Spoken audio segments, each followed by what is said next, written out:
আমরা বিপুল অর্থ ফেরত আনতে সক্ষম হয়েছি।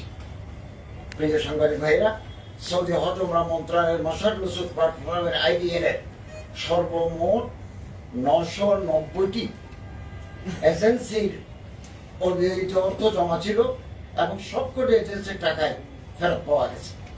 এটা আমাদের মন্ত্রণালয়ে অব্যাহত প্রচেষ্টার ফলে এই অর্থের পরিমাণ 1,85,38,468 সৌদি রিয়াল ও 57 হালালা। হালালা মানে পয়সা আর কি, যা বাংলাদেশি মুদ্রায় 37,94,00,000 টাকার সমান। এক কথায় 38 কোটি টাকা আমরা সৌদি ফান্ড থেকে এনে এখন আমাদের ফান্ডে জমা হয়েছে। এগুলো আমরা 990টি এজেন্সির মধ্যে বিতরণ করে দেব।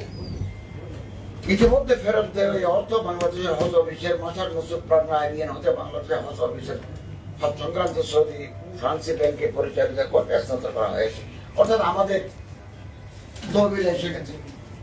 990টি হজ এজেন্সির মধ্যে 3টা এজেন্সির হিসাবে কোনো অবৈধ অর্থ জমা নেই। 831টি এজেন্সির ব্যাংক হিসাবে আছে, তাদের টাকা ব্যাংক হিসাবে হস্তান্তর করা হবে। 156 এজেন্সির কোনো ব্যাংক অ্যাকাউন্ট না থাকায় আমরা ক্রস চেকে তাদের টাকা হস্তান্তর করব।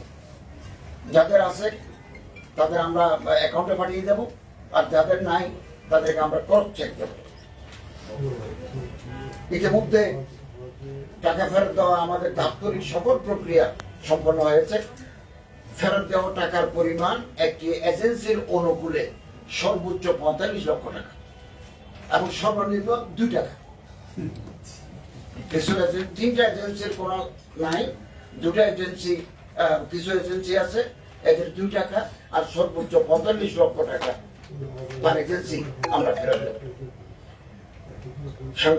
সম্মানিত সাংবাদিক বৃন্দ, বিগত কয়েক বছরের জমা পড়ে থাকা অবৈধ অর্থ ফেরত আনা এবং সেটা সংশ্লিষ্ট হজ এজেন্সি সমূহকে ফেরত দেওয়ার ক্ষেত্রে ধর্ম বিষয়ক মন্ত্রণালয়ের উদ্যোগ ও সদিচ্ছার প্রতিফলন ঘটেছে। আমরা সকলে মিলে বাংলাদেশের হজ ব্যবস্থাপনাকে এটা কাঙ্ক্ষিত পর্যায়ে নিয়ে যেতে চাই।